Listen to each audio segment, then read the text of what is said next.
ISPA was formed on the 6th of June 1996, and it was formed largely in response to the threat of Telkom entering the internet market, which was, I think, the week before, the first week of June in 1996. The move of the internet from a almost exclusively academic network and the start of commercial internet activities in South Africa, and pretty significant adoption of internet, growth of small entrepreneurial ISPs. For me, when I was looking at this morning, I found the 5 years probably too narrow, just in terms of, or too difficult to give a specific characteristic to, because I felt that this period from 1996 right till about 2005, so almost a 10-year period, was maybe a better way to look at what happened in the market. Because that decision in 1997 by ZACR that IP was not within Telkom's exclusivity was really just the beginning of a very skillfully, in retrospect, a very skillfully game of chess that Telkom played to keep its monopoly. And in retrospect, I think Telkom played very well. They understood the political and legal framework there far better than the ISPs did. Because in 1996, when ISPA was formed, ISPA went straight to what was then the Competition Board, before there was the current Competition Commission, with a complaint that the Competition Board was eager to investigate. And there were workshops, and other workshops were held at the Competition Board in an attempt to mediate some settlement on how competition law applied to ISPs and Telkom. And after about almost a year of Competition Board sponsored negotiations, suddenly Telkom turned around and said, no, we're not willing to play by the rules of the Competition Board. And it was because it looked as if the Competition Board was leaning on the side of more competition in the market rather than less. Telkom then said, this has nothing to do with the Competition Board, we're going to change the goalposts here and say it has to be a ruling by ICASA. So they forced the industry to go back to ICASA being established in 97, was it 96 or 97, one of those 2 years. And the very first pronouncement, the first formal thing ZACR did was decide on whether IP protocol fell within Telkom's exclusive rights. And they did it without any regulations in a way that ultimately was legally invalid, because you can't just make a pronouncement. And as a new regulator, they hadn't got processes in place. But that was really the beginning of a very long fight. So ISPA stayed within the ZACR and then ICASA jurisdiction, fighting several battles with Telkom there. The Competition Board then was shut down and changed into the Competition Commission, completely new authorities in legislation, I think about 2001. And in the intervening 5 years, ISPA was forced to fight most of its battles through ICASA, and that was a slow and painful and not particularly useful process. But what did happen was IP Connect in 2004, and that was quite important in terms of the ADSL market. That was really fundamental. Well, I think you've got to recognise that Telkom, obviously following international trends, introducing ADSL, you've got to give them some credit. But again, given their monopoly on the copper line, they decided that ADSL was their exclusive realm. And again, it was, as I mentioned, very much a negotiated process. If I recall correctly, we lodged simultaneous complaints with the Commission and with ICASA around open access to ADSL, or at least some degree of wholesale access to ADSL. ICASA ran with it. But again, and credit to the chair at the time, because he basically locked us in a room and said, don't make us regulate on this because it's going to be slow and painful for all of you. Can't you come to some sort of accommodation?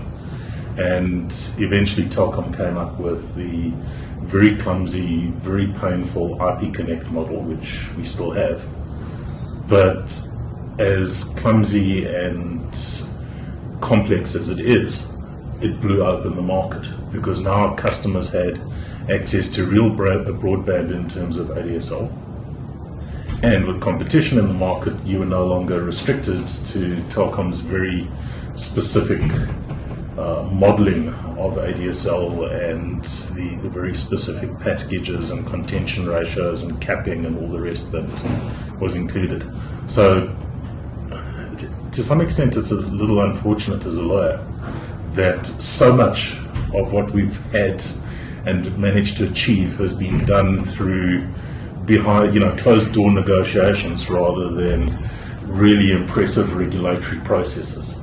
And there was a bit of a fight to sell the IPC settlement with ISPs because, well, for a start, between 2001, when I think they started trialling the ADSL, in 2003, it looked for a while as if Telkom was going to only allow Telkom retail customers to have ADSL services, or you could basically buy their packages and resell them without providing any of the network at all. And that was going to be a huge problem. You weren't going to get a broadband rollout if only Telkom could sell directly to the public.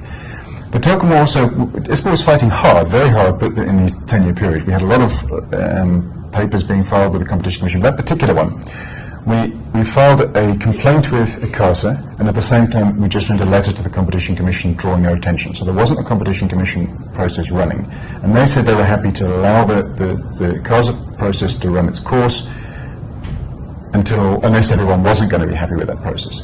The ICASA then put a lot of pressure and basically locked us in a room, as you said, come up with an agreement here. And Telkom, to their credit, they could have fought that longer. I mean, they put something on the table which was not really ideal for them. They didn't want to have to sell a wholesale product. And the IPC was not a great product for the ISPs. Even looking at it now, it's really not ideal. But it was something. And had the internet industry in 2004 said, we're not willing to accept this, at least some form of wholesale product, there would have been a 2 or 3 year legal battle before ISPs could sell anything at all. And so it was a bit of a bitter pill for them to swallow. We actually had a meeting where it was discussed at length, and the pros and cons.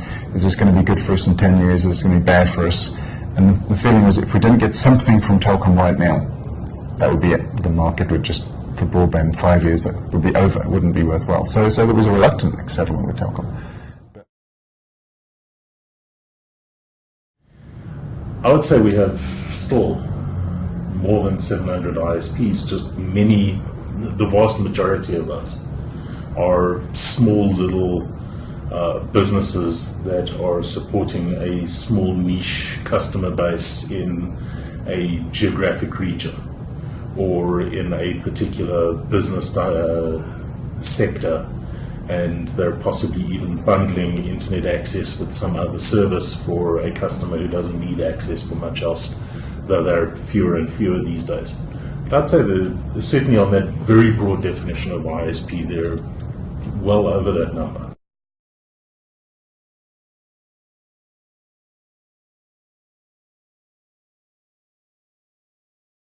I think the reality is that ECT Act is one of those nice hidden pieces of legislation, because it really just empowers what we all knew to be the case, and it codifies it in law, so that there was in many cases no significant fundamental change from a business perspective, but it added a very useful legal imprimatur to what people were doing anyway.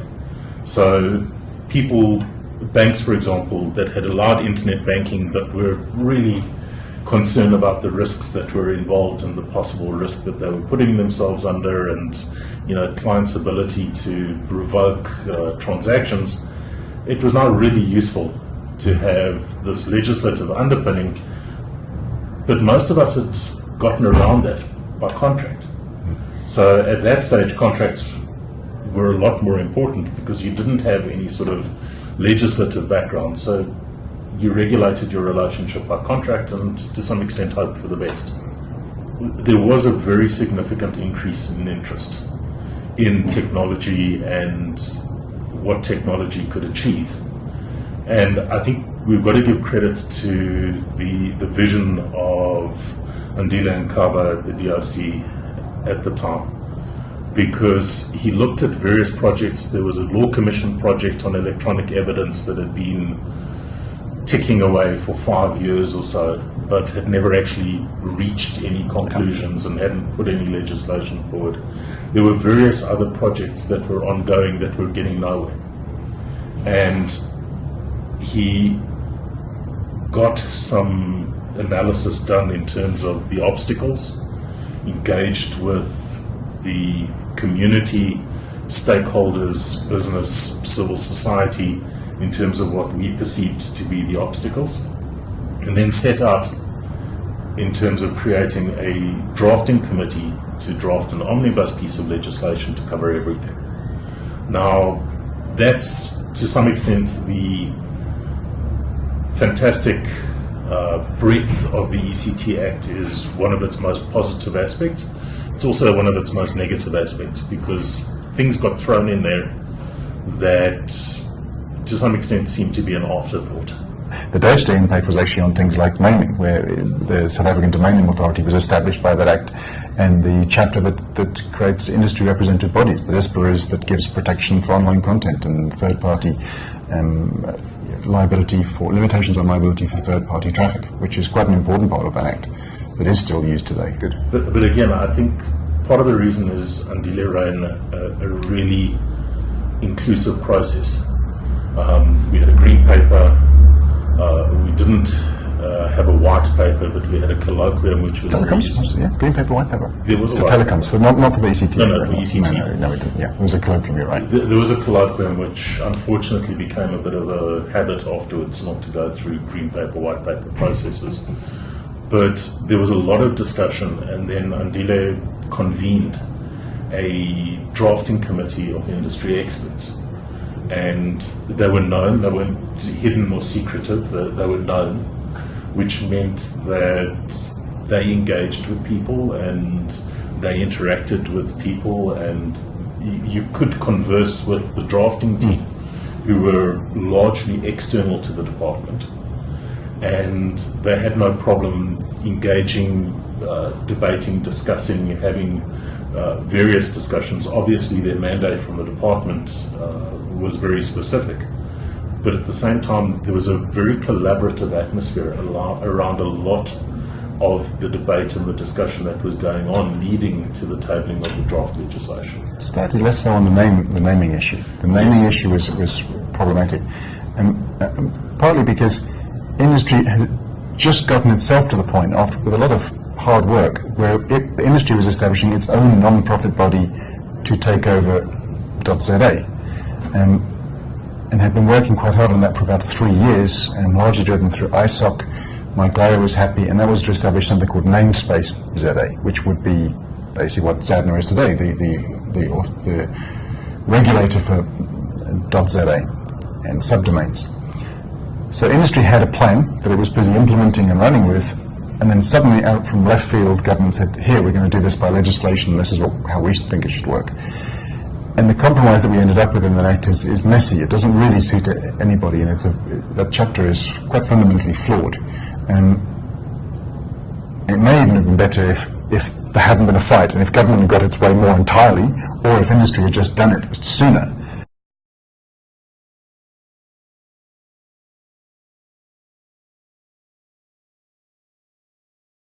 Well, it created a hybrid model where you have a government-established industry regulator, the South African Domain Name Authority.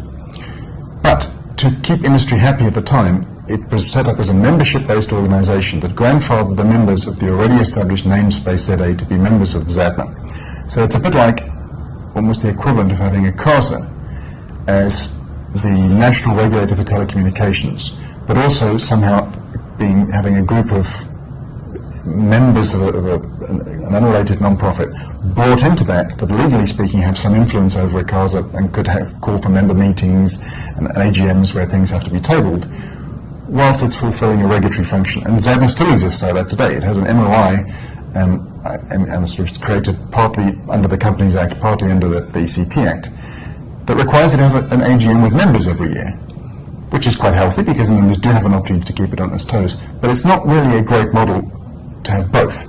And especially, as Ant mentioned, a lot of last-minute negotiations to try and achieve this compromise, which didn't go through the usual government process, which meant, for example, that when we engaged with National Treasury in terms of setting up the entity, and they turned around and they said, I know you're not going to set up another PFMA entity. We're not having it. We've got enough entities as it is. There's no justification. We don't really care what the legislation says. We have a process as National Treasury in terms of setting up PFMA entities. So, no, we're not having it.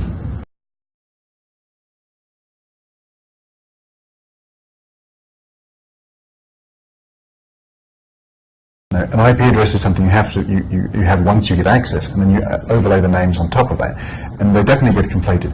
And we saw that probably 1 or 2 years before the ECT Act was passed, because what actually ended up in the Act was a very different thing from the Department of Communications' first try.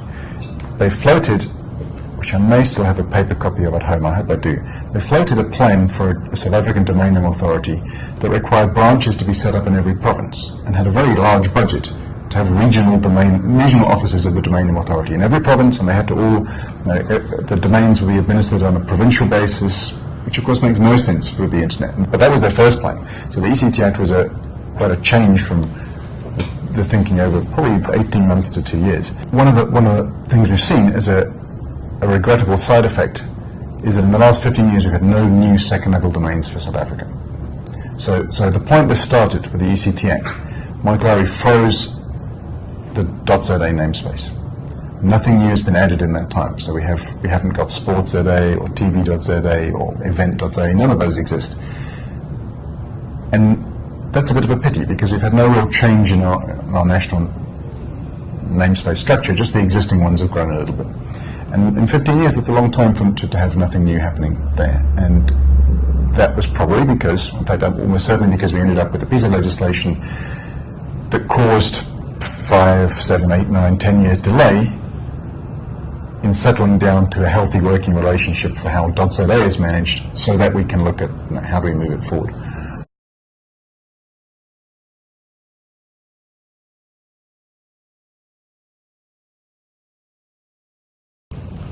Well, I think it's a combination of the global e-commerce economy moving ahead rapidly, South Africa starting to catch up, especially after the .com bubble, and we're into recovery, increasing connectivity, increase in broadband, but we're still targeting a very small elite in the very highest LSMs.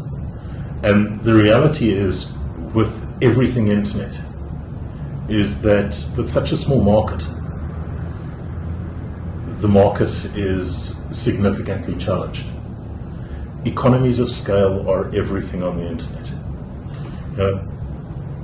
For years, we've managed local free email providers, we've managed all sorts of things locally because we didn't have the economies of scale until the likes of Google and Yahoo and Microsoft started moving in. And then we really started to see the global economies of scale that are changing our market. And I think that was the significant change around 2009, 2010.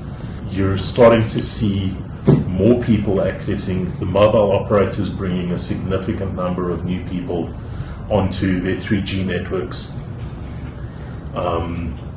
Telkom getting very complacent in terms of additional fixed line rollout, the lie of the copper deficit, the fixed line deficit.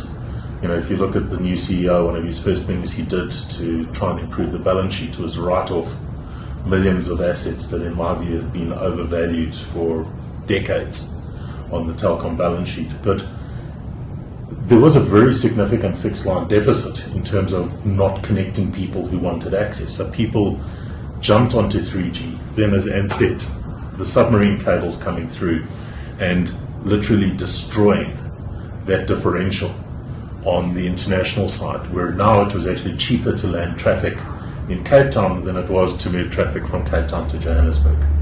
And that's when we saw the inefficiencies of the local market. But with the court decision on license conversion, we started to see some interest on building national networks as well. But we started to see the economies of scale taking off as middle income consumers started being able to access the internet in a significant way. I think the moves in terms of banking the unbanked and moving people towards a more banked economy may have contributed as well. And I really think that that combination of factors started to see more people with more trust with more options and opportunities, moving to an economy that was offering them what they wanted. MWeb was constructed from nothing by buying first the CSIR's WorldNet Africa division and then about 6 or 7 other bits of companies and cobbling them together to make MWeb. They had no customer base to start with. They started from acquiring bits of other companies and they built that up into MWeb. And we were seeing that across the board. Internet Solutions was the only one that didn't really go on an acquisition trail for the access market, but they built up by buying startup security companies or investing heavily in related industries to build up a bigger portfolio of services that they could offer, which was a little bit different to what MWeb was doing at the time. But then we get to 2005, 2006, ECA comes out. There's a 2-year battle, more or less, to force the minister's hand to allow ICASA to get over on the same license. And then we see another boom. The cloud that's been hanging over their head for 10 years of the wireless providers, because up to that point, the wireless providers had 2 issues. One, they had no spectrum to use. They could use the ISM band, but they were doing that without any licenses to be a telecommunications operator. So use of the spectrum could be challenged and operating in an unlicensed basis. Suddenly, their VANS license is good enough to solve one problem. Can they still be using the ISM band? Well, just the precedent that everybody was using it and no other spectrum was available means that that's been moot. Nobody questions the ability for everybody to use the ISM band. We still don't have other spectrum, but the wireless operators, there was a big boom. WAPA was formed in 2006. That's not a coincidence that there was a need for a separate wireless organization. And ISPA had an interesting situation as well, because there was a real feeling up to the point where the VANS market changed, that ISPA should perhaps be chasing down and getting ICASA to shut down wireless providers that didn't at least have a VANS license. So they were obliged to do something, and ISPA wasn't sure whether it should be quite aggressive in chasing them down. Ultimately decided no, it wouldn't try and push for a licensing regime that didn't make a lot of sense, really. But it was an interesting decision. Their channel is clearly going to be ISP selling their wholesale product. That's a very effective channel for a company that owns still critical infrastructure. I don't think Vodacom quite understand that that's going to be important for their next 10 years. Just to pick on Vodacom as an example, because they're topical with the Neotel acquisition. Telecom separation of wholesale and retail will serve them very well over the next decade, because they seem to be doing it properly. Vodacom, as far as I can tell, doesn't yet have as clear a strategy for servicing wholesale and retail. They're still very much focused on being the guys that sell directly to the customer. And I think probably that we're going to get 10 years from now, and that's going to trip up Vodacom a little bit. Well, it's one of the things that I think is going to be significant in terms of comments, in terms of the Commission's recommendations, because at the moment they're still recommendations. It's not a finding, and they're open for further comment, and obviously the merger parties can take it on further. There may be some people who take it further to the tribunal. But the suggestion that's been made is that the Vodacom Neotel transaction could actually be very useful in terms of separating the wholesale from the retail. Vodacom doesn't have a history of wholesale. It does some enterprise, some well, some not so well, and it does retail really well. Neotel, on the other hand, has not done retail well at all, but they've done wholesale and they've done enterprise really well. And ignoring enterprise is a very significant and very important market in the middle. I think that if the Vodacom Neotel merger involves in a clear separation, which has been promised and which is one of the conditions of the Commission's recommendations, I think that you could actually see a very important wholesale business remaining within Neotel and moving the retail business. And if they get that right, then you're going to have a functional as well as a structural separation, which could be even more effective and efficient than what Telkom's doing at the moment, if they get it right. And I think what's really useful is that the Commission is trying to implement conditions on the merger which will do that. I think we all need to spend a bit more time studying it to say whether we think that it will have that effect or whether there's some tweaking required. But I think that's just going back a step. I think that change in the market in the late 2000s, the increase in competition, as Ant was saying, the significant bump in membership, people using wireless, people leapfrogging, Telkom's uncertainty about additional infrastructure investment at the time, where they were making some really interesting investment decisions, the move to mobile to make use of that absurd richness of spectrum that they have